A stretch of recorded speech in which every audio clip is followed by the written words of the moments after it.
Hi everybody. Oh, that's really naff. Next time I'll just say hello.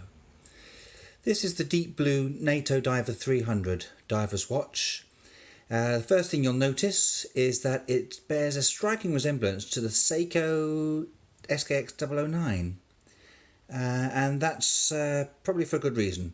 I think, and I don't have any evidence for this, but I have a sneaking suspicion that Deep Blue, a company in America, saw the success of the Seiko and thought, we can do better than that, and so they did. So let's go over a few of the things that are better. I mean, it pretty much is an SKX009. It looks exactly the same. However, the differences are, firstly, it has a sapphire crystal. On the Seiko, it has a hardlex crystal. So that's a big difference. The second big difference is it's waterproof to 300 meters. Whereas on the Seiko it's 200 meters. The third big difference is that it features a Seiko NH36 automatic movement as opposed to the Seiko 7S26 movement. Now that movement is great, but this movement is even better because this one features hacking. So if I unscrew the crown, the second hand stops. So that's good. It also is hand wound, which is also good. Whilst we've got the crown out, let's set it to a nice date. Let's have a look. But get the date. Now this, interestingly, because this is an American watch, this is an interesting little detail. I thought the dates are American. There's no foreign date. So 2 Tuesdays, 2 Wednesdays, 2 Thursdays. Can you guess what's happening next? 2 Fridays. 2 Saturdays. Now the Saturday and the Sunday are black, unlike on the Seiko when they're blue and red. So there's some subtle differences, not enough to warrant to say that it's its own watch, but just some slight differences. Another key thing, which I find incredibly useful on a day-to-day basis, when I'm going out and about, getting bread from the shop or taking the kids to school, is this helium release valve. Now, I can't imagine anybody's ever going to find that useful. However, it's cool to have. The Seiko doesn't have that. What else doesn't the Seiko have? The Seiko doesn't have this very, very cool bracelet. The Seiko bracelet is good. This is really superb. It's a super chunky, really comfortable, solid bracelet that I find very attractive and appealing, and it's got a nice clasp. Click. Double click, solid. It's got the nice logos on it. It's good. It's a good bracelet. That's definitely a good improvement over the Seiko.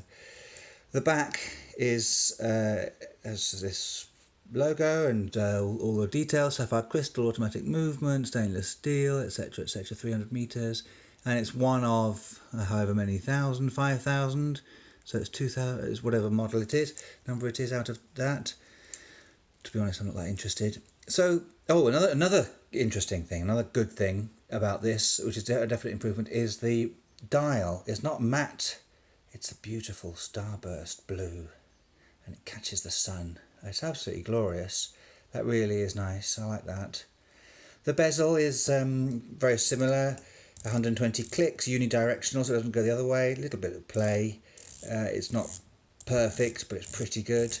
And it doesn't quite line up, which bugs me a bit, but it doesn't matter too much because it's not a massively expensive watch. You get a huge amount of watch for your money, so I think it's good value.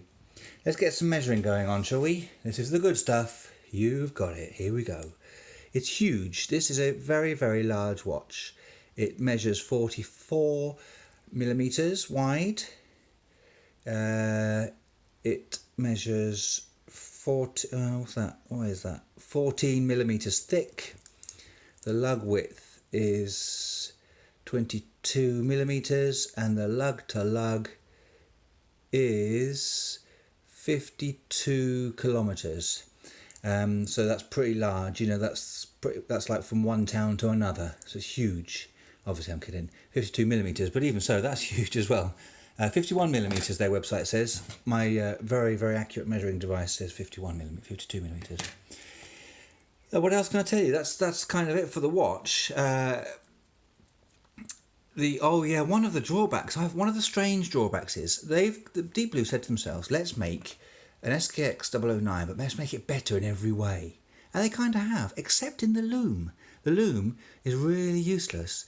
I mean, it glows, and you can see it in the dark, just about, but it's not up there with Seiko. I don't understand why you'd go to the trouble of putting a sapphire crystal on, 300 metres, helium release valve, beautiful starburst blue dial, and then kind of naff superluminova. I don't understand it. Anyway, that's up to them to figure out. The other thing that's interesting about Deep Blue is all the stuff you get with it. I'll put the watch to one side. You get this carry case, travel case I suppose you'd call it, and inside you get, let's see what you get. You get a bracelet. This is kind of cool. It glows in the dark. This glows in the dark better than the watch. That's kind of cool. You get a little cleaning cloth, swing tag. You can win stuff on Instagram, instruction booklet, spare link. Because I adjusted it. The remove before diving, Deep Blue precision diver keyring. You get loads of stuff. None of which I need because I only bought a watch. I didn't buy stuff. However, kind of fun. Doesn't hurt. Let's put that to one side. Knock the camera. You're right there. Sorry about that. That's it. It's for the Deep Blue Nato Diver 300 review. Overall, I like it. It's a real chunky watch. It's not an everyday watch. I wear it when I go swimming. I never go diving. And I think it looks cool. You know, it looks lovely in the sunshine. So for more reviews like this one, you never know, it might even be significantly better the next time. Come along and subscribe, and then you'll see all the other videos on my channel. Thank you very much for watching. All the best. See you soon.